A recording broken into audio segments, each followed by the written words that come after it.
झेन्जी आन्दोलन पछिका केही दिनको त्यो अन्यलतापछि चाहिँ अब अहिले जे सरकार बनेपछि राम्रै निर्णयहरू हुँदै गइरहेको छ।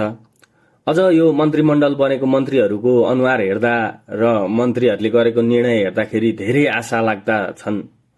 र सबैभन्दा मार्मिक चाहिँ मलाई के लाग्यो भन्दा जुन मन्त्रीहरूले चाहिँ हामीलाई माननीय नबनिदिनु, हामी माननीय होइनौँ भनेर जुन भन्नुभयो नि, यो चाहिँ साह्रै मार्मिक लाग्यो।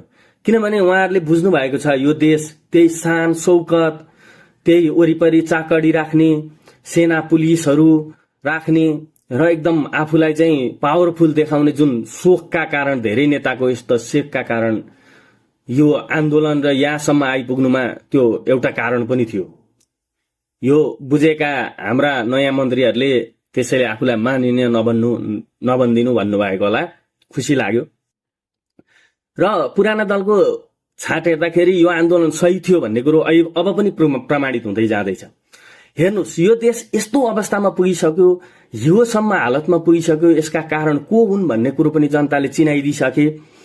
र पनि त्यो नेतृत्व आफूलाई त्यो सच्याउन या स्वीकार गर्न तयारै छैन। कतिसम्म दम्ब रहेछ त, कतिसम्म दम्बी रहेछन् त, आलोचना गरेको होइन, सत्य बुझ्नुहोस्। र त्यहाँभित्र भएकाहरू कतिसम्म दास रहेछन्, यो देशको हालतमा पुग्दा पनि यिनीहरू आजसम्म पनि फेरि कुनै बोल्ने हिम्मत गर्दैनन्, अथवा तिनका विरुद्धमा यो देश बिग्रेको हो भन्ने सत्य देखाउन तिनलाई सक्दैनन् भनेपछि तिनीसँग जनताले के आशा गर्ने होला? हामी त धन्न पो अहिलेसम्म पर्खेर आशा गरेर बसेका रहेछौँ। वास्तवमा अचम्म लाग्छ। रसातलमा पुगिसक्यो, पातालबाट रसातलमा पुगिसकेको पुग्दैछ पार्टी। अहिले अबसम्म अझै पनि के पर्खेर बस्नुहुन्छ?